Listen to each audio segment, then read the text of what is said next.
আসসালামাইকুম সুপ্রিয় দর্শক, আমি মহিনুল হক আছি আপনার সাথে। আর বর্তমানে এসেছি ইংল্যান্ডের রিচমন্ড পার্কে।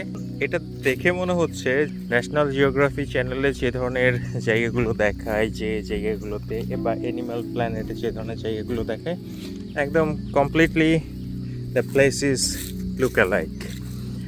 তো ভালোই লাগছে। এখন বাজে হচ্ছে 3:15 লোকাল টাইম এবং আমরা ঘুরছি। Temperature is pretty comfortable. তো চমৎকার জায়গা, চমৎকার, এক কথাই চমৎকার।